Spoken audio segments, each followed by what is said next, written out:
Guys, welcome back to the channel. We're going to continue our series today on settings for the new guys and things like that. Today we're going to be talking about focus. What is focus?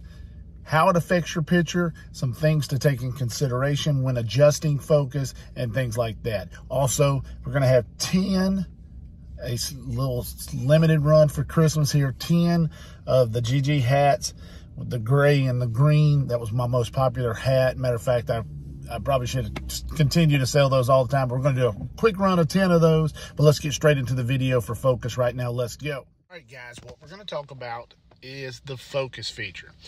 Now, the focus feature does one thing.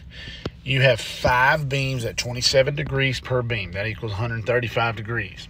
Now, what happens is when the transducer receives the information back and sends it to the unit, sometimes the unit doesn't perfectly line these 5 beams up and stitch them together for a great picture.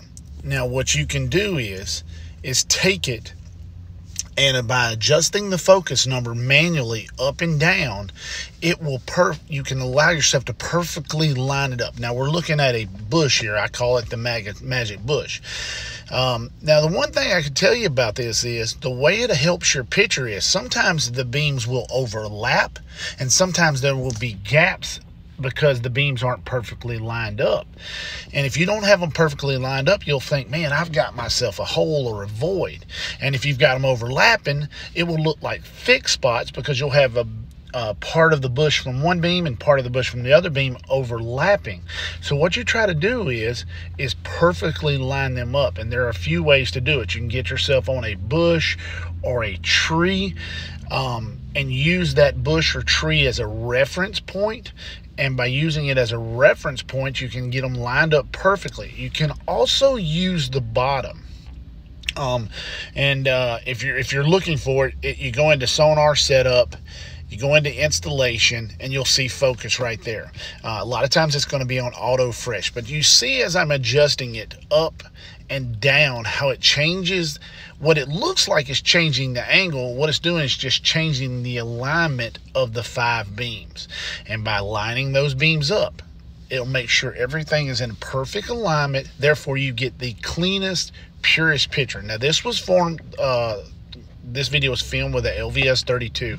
I can tell you that the LVS 34 is much better with beam stitching, has smoother. The edges or places where the beams stitch together are much smoother. It's a lot easier to get a good focus adjustment on them. Not as easy on the 32, but they have improved that drastically with the 34. Stitching has always been a problem, and it will continue to be somewhat of an issue as long as there are 5 beams where they're trying to put them together. But you can see right there, I went too far and almost made the bush disappear because what I'm doing is I'm overlapping it and it's going away.